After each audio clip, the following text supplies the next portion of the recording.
বুট দিয়ে বিরিয়ানি বানানো এটা ঢুকলেও একদিন স্টেডিয়াম দিয়ে এটা দিয়ে হলো আপনার 150 টাকা।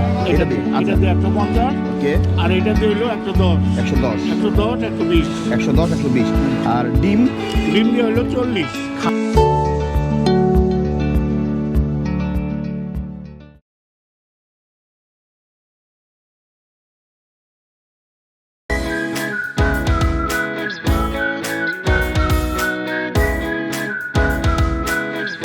আজকে এমন একটা জায়গায় আছি যেখানে মানুষজন প্রচণ্ড ভিড় করে দাঁড়ায় থাকে। রাস্তার মধ্যে ছোট্ট একটা জায়গায় এত মানুষ কেন প্রচণ্ড ভিড় করে দাঁড়ায় থাকে তার একটু নমুনা দেখানোর জন্য আজকে আপনাদের সামনে। হ্যালো, আসসালামু আলাইকুম, welcome to channel Hasan sir. এই মুহূর্তে আমরা আছি মতিঝিল মেট্রো রেল স্টেশনের খুব কাছে। এটাকে বলে টয়োটা বিল্ডিং, টয়োটা বিল্ডিংয়ের নিচে। তো এইখানে এক মামা অনেক দিন ধরে এই জিনিসটা বিক্রি করে। দেখো একটু, হ্যাঁ, এটাকে আমরা বুট বিরিয়ানি বলে। এটাকে বলে ওরা বুট বিরিয়ানি। তা আসলে বিরিয়ানি তো হয় গিয়ে হলো চালে মাংসে, যদি এখানে মাংস আছে, কিন্তু বুটে কিভাবে বিরিয়ানি হয় আসেন মামার কাছে একটু শুনবো, জানবো বিষয়টা কি, একটু বোঝার চেষ্টা করবো আর টেস্ট করে অবশ্যই আপনাদেরকে দেখাবো। সালাম আলাইকুম। ওয়ালাইকুম সালাম। মামার নামটা কি জানি? আমার নাম মোহাম্মদ ইদ্রিস। মোহাম্মদ ইদ্রিস। ইদ্রিস মামা, এই ব্যবসা আপনার কতদিনের? এই ব্যবসা আমার 40 বছরের। 40 বছরের? জি। মাথার মধ্যে এই জিনিস আপনার কেমনে ঢুকলো যে বুট দিয়ে বিরিয়ানি বানানো যায়? বুট দিয়ে বিরিয়ানি বানানো যায় এটা ঢুকলেও একদিন স্টেডিয়াম দিয়ে যাইতে আছি, তখন এক লোক দেখি এটা ব্যস্ত আছে। আচ্ছা তা আমি কইতাছি, মনে মনে কইতাছি যে এই জিনিসটা আমি তৈরি করব। আচ্ছা, তো চেষ্টা করতে করতে এক সময় হয়ে গেছে। মানে আপনি আপনার মতন করে একটা নতুন ফ্লেভার তৈরি করছেন, এই তো? তৈরি করছি। এখানে কি বুট আছে? খালি ছোলা বুট আছে না ডাব্লিউ আছে?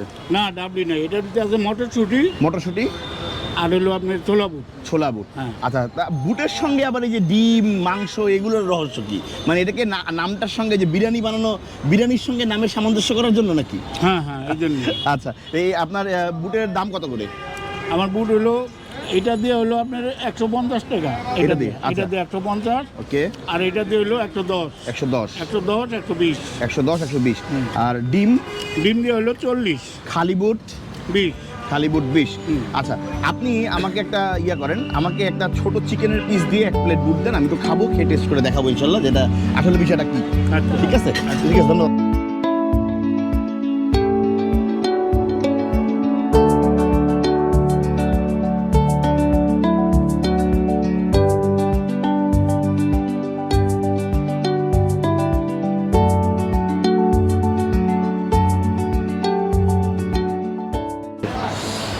ওকে, এই হচ্ছে কি হলো বুটের বিরিয়ানি।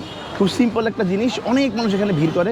হ্যাঁ, মাত্র শুরু করছে এটা, হয়তো দুপুরের মধ্যে শেষ হয়ে যায়, 1টা 12:30 1টার মধ্যে শেষ হয়ে যায়। সকাল 10টা 11টা শুরু করে। দেখি এটা কী অবস্থা। এই যে এটার মধ্যে মটরশুঁটি, ছোলা বুট, বেরেস্তা দেওয়া আছে, সালাদ, টক দিছে, আর সঙ্গে একটু চিকেনের পিস টেস্ট করার জন্য নিলাম যে এটার আসলে বিষয়টা কী। দেখি একটু মুখে দিয়ে দেখি। বিসমিল্লাহ।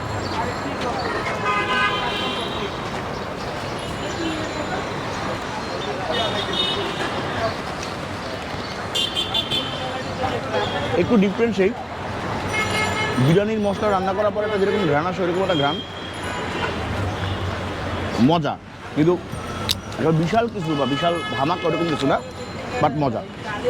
আরেকটা জিনিস, এটার একটু যেটা ডিসপিউট লাগছে আমাকে, সেটা হচ্ছে মাঝে মধ্যে একটু সোডার গন্ধটা নাকে লাগতেছে, মানে অথবা সেদ্ধ করার জন্য ওটা ব্যবহার করা হয়েছে। বাট তারপরও জিনিসটা খেতে মজা। এত মানুষ ভিড় করে এখানে দাঁড়ায় থাকে। হ্যাঁ, তো এটা মোটামুটি আলহামদুলিল্লাহ ভালো, খারাপ না, ভালো।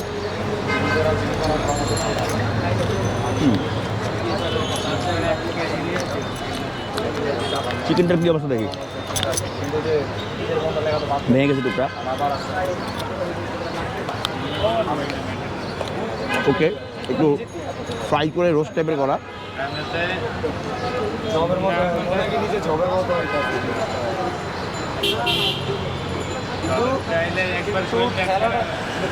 বুটের সঙ্গে মিলায় খাই।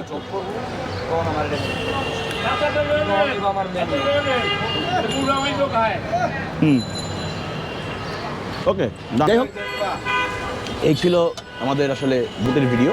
তো বুটটা মজার আরেকটা কারণ বলি আপনাদেরকে। দেখেন এই জিনিসটা, এই যে ধোয়া উঠতেছে কিন্তু একেবারে গরম। নিচে কি কয়লা দেওয়া না চুলা, স্টোভ দেওয়া? নিচে একটা স্টোভ দেওয়া, উনি সবসময় এটাকে গরম রাখতেছেন।